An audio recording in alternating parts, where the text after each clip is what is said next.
All right, we're standing here on the spot where Irving Walker got his shot blocked tonight in the SEC tournament. Florida versus Auburn. The Gators led for 32 minutes, but they didn't lead the last 8. Tried to make a little bit of a comeback there, fell short by 3.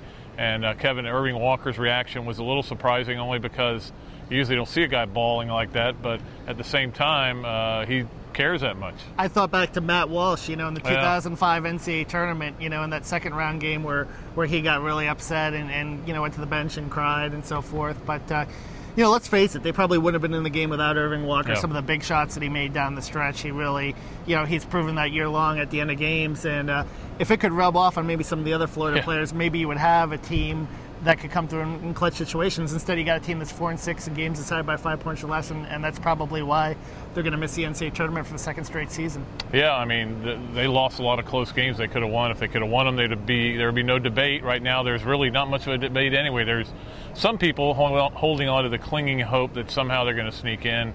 I don't see it happening, but we'll wait till Sunday night to find out for sure. But the real irony of this game, Kevin, was Florida's just been awful on defense all year. They played great defense tonight, with the exception of the one breakdown that gave Hargrove the open 3, and their offense let them down. Yeah, really for the third game in a row. If you look back at Arkansas and Kentucky, I think that, they nearly for 3 games in a row held teams under 60 points and really came out and grinded and were physical and got a lot of stops and just, really couldn't hit the shots. Nick Calathis' shooting has really tailed off at the end of the season. He made his first one but missed a lot of looks. 8 for 25 from 3-point range. You're thinking maybe the day after the legs get to you the second half, but I think it was a lot of factors, and I think you got to give Auburn some credit too, because even though they're an undersized team, very athletic, very good defenders, and mostly a junior and senior dominated group, and really showed that experience in their defensive tenacity down the stretch. Yeah, it wasn't going to be easy. Florida was going to have to grind it out. They were facing one of the hottest teams in the country, let alone the SEC, and Auburn wasn't going to go quietly, but I thought Florida played well tonight. They just offensively couldn't get it done, and obviously Calathis not playing well. He is now 14 of 44 his last 4 games, and he says he's not tired. I don't know that he is. I can't tell you because I'm not in his body, but I do know he's pressing, and I know when things aren't going well, he is making more mistakes rather than fewer mistakes, backing it off a little bit.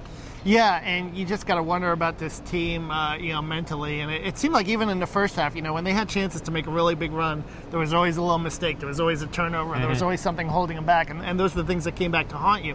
A little thing that really haunted Florida tonight, free throw shooting, 6 for 10. Yeah. Auburn got to the line a little bit more, even though it was a physical game. But Auburn wasn't as terrible as they were the previous game where they were 10 for 21. They made more free throws down the stretch. And even though they missed the one at the end that gave Florida the chance, they still were, a little bit above their average, which was 59%, whereas Florida was below its average at 60%.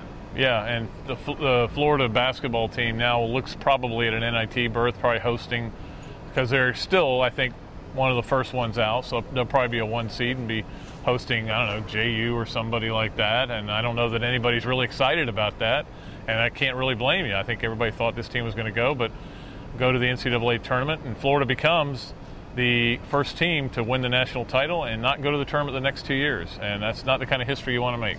Yeah, I mean, it's been a real struggle the last 2 years, certainly for Billy in this rebuilding process, from losing to 5 seniors. And, I guess, when you look back at that sophomore class, it was rated as the first-ranked national class with Calathis and Parsons and Jay Lucas is now gone. And Parsons should never be allowed to shoot again the rest Adam of his life. Allen was hurt all season, so you're basically talking about a class that really, hasn't risen to the occasion other than Calathis being a terrific player. But certainly in clutch moments, Nick has to clear that hurdle, if he continues his career at Florida. Well, you can look at it this way as a positive.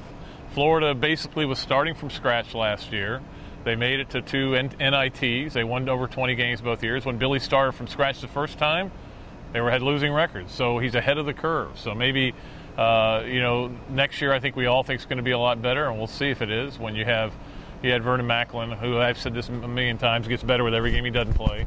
When you add Kenny Boynton, when you add some of the other guys. I saw somebody said, and Eloy Vargas, because of his injury, he didn't play much this year, but boy, he's going to, oh, come on, please. Hey, another sophomore I forgot, who actually I thought was terrific tonight, particularly early on until Auburn, was Alex Tyus. I thought he played a very hard game, a very strong game, and really did some things early inside, particularly in the first half, to really carry him and keep it close. Had some nice moves. But when Auburn started to collapse on him, other guys didn't really step up offensively. Well, and again, he's playing a position he shouldn't be playing, and he's not at 6'8", 6'7", maybe. He's not a back-to-your-basket guy, and he's having to force it up there. And he played hard, played well, I thought. Had a lot of rebounds as well. Dan Werner started strong, but then couldn't make anything after that. But I thought Dan played okay.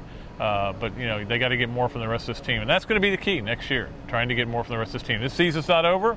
NIT coming up, maybe the NCAA. It's like I wrote in my column. It's not quite as bad as the chances that Jim Carrey had in Dumb and Dumber to have a relationship with Mary Swanson, where she said it was 1,000,000 to 1. And he said, well, you're saying there's a chance? Florida's chances are a little better than that of going to the NCAA, but not much better. But I guess it is progress. Last year, we knew they weren't going. They weren't on the bubble. They couldn't even see the bubble.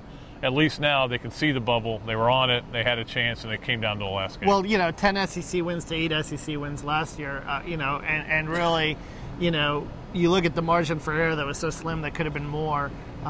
So I guess you could say it's a little bit of progress, but maybe not as much progress as people thought and people envisioned coming into the year when you have freshman of the year Nick Calathis returning, and you have a freshman class that maybe they thought they were going to get a little more out of Kenny Cagey. Irving Walker has certainly been a nice, pleasant surprise, but they were probably hoping for one of those freshman big men to make more of an impact, and neither Cagey or Vargas really could. So.